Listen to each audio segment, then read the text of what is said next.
A sprint planning meeting can feel more like a slow hike up a mountain than a fast, quick get-together. Sometimes it feels like the mountain just keeps going, and sometimes you're climbing with a broken leg. That changes today. After watching this video, you'll know how to run a sprint planning meeting successfully. And by success, we mean agile, we mean productive, we mean making a bigger impact in less time.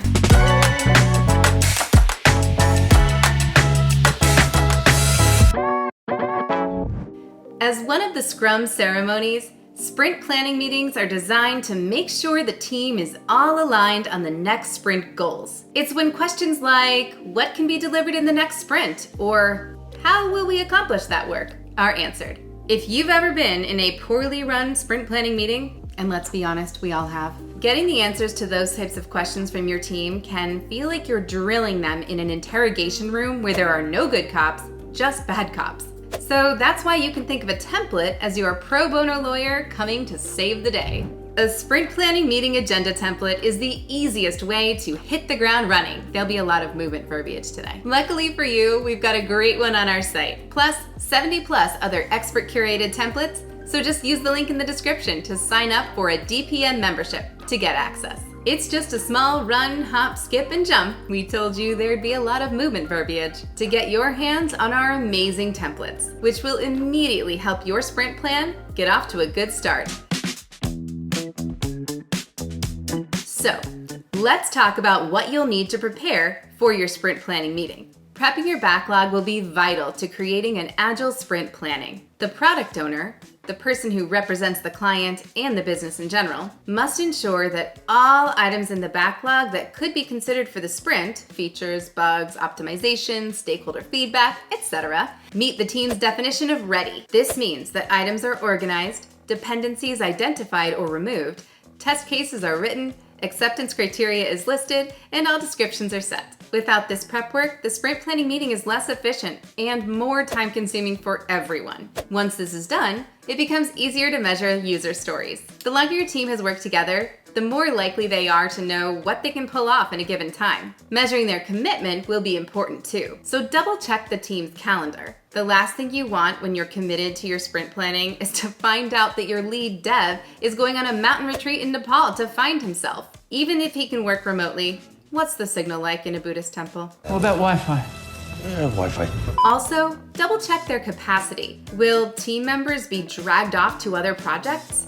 The more you know about the assets at your disposal, the more accurate your planning will be. So to summarize, this is what you'll need to do before the sprint planning meeting. Prepare the backlog, measure the user stories, examine the team's commitment, gauge the team's capacity. After doing all the prep work, make sure you create an agenda for the sprint planning meeting and distribute it with your team. Adapting our sprint planning template is the best way to save time making your agenda. This will help you figure out how long your meetings need to be. Mitch Lacey and Associates has a good rule of thumb. Multiply the number of weeks in your sprint by 2 hours to get your total sprint planning meeting length. So, now that you've got your template, distributed your agenda, and allocated an appropriate amount of time, you have finished stretching. Now, it's time to get agile.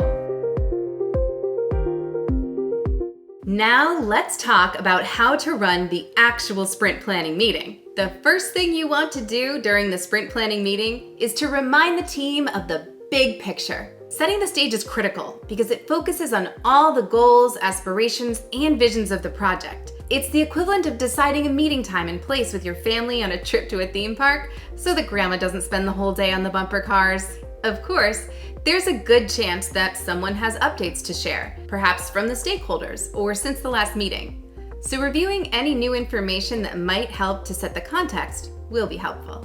Next, making the team aware of your current velocity helps to inform how many story points should be in the next sprint. If this was the start of day 3 of a hike up Mount Kilimanjaro, you'd tell the team how much altitude was covered in the first 2 days and assess what conditions have changed. This way, you can make a plan for how much ground you could cover on day 3. And what comes after velocity? Capacity. Do a head count. Check whether that head developer has returned from Nepal enlightened. Do whatever you need to do to get an accurate idea of how much work they'll be able to do in this sprint. No doubt, your team will have feedback on the things they've run in your last sprint. So address those issues now, or record them as appropriate. But what if you've got a shy team? Ask them to give feedback. Next, review the definition of done so everyone is clear when a task is actually finished. So, if the goal is setting up camp, you'll need to be clear about what that requires. Setting up the tent in a flat area, making sure it's insulated, storing food in a safe place to avoid attracting animals, and not just putting their sleeping bag beside a big rock. Now is when the fun begins. Get your team to review the proposed sprint backlog.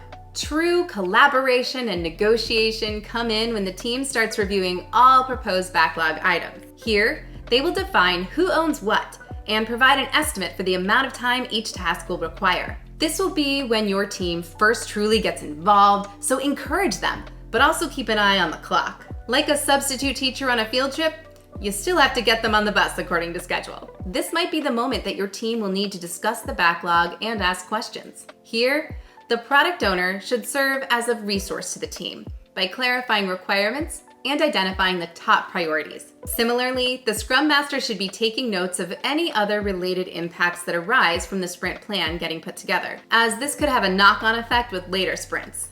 In the likely chance that something does come up, like in a marathon when someone trips and falls, or there's a bear in the road, or you see a suspiciously delicious gingerbread house in the middle of the forest, then find a space to record these and identify action items. Now would be a good time for the Scrum Master to get a group consensus on the plan.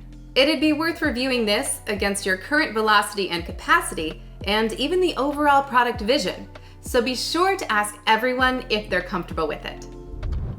Okay, you're on the last leg now. The last leg of the sprint, not your actual last leg. All that is left to do is for the team and product owner to signal if this is the best plan they can make given what they know right now. Some teams like to celebrate this moment by putting their hand in a circle like a superhero team. Others simply want to nod solemnly and get out of the room. Whatever it is, demarcate this moment so everyone knows your work here is done for now, and so that everyone can get on with what they need to do. From here on out, your daily updates will help you check in with the team and each member's progress so that you can better plan your next sprint. But for now, give yourself a pat on the back for making your sprint planning meeting and agenda more agile than a greased up Olympic sprinter who has just shaved their legs. Okay, don't worry, you got this.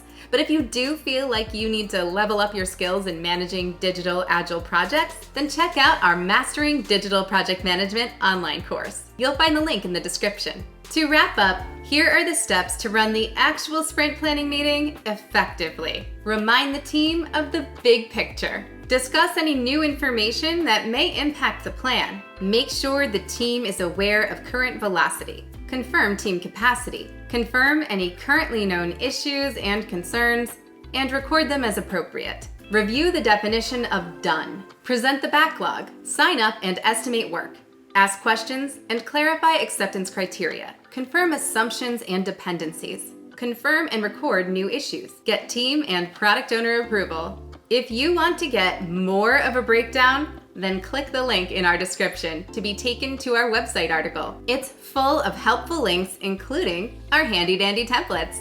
We'd love to know which part of our breakdown has improved your sprint meetings the most. So be sure to leave a comment. And of course, if you want to see more videos on how to step up your project managing game, then leave a like to let us know you want more content. And don't forget to subscribe to get notified of our next video. Cheers!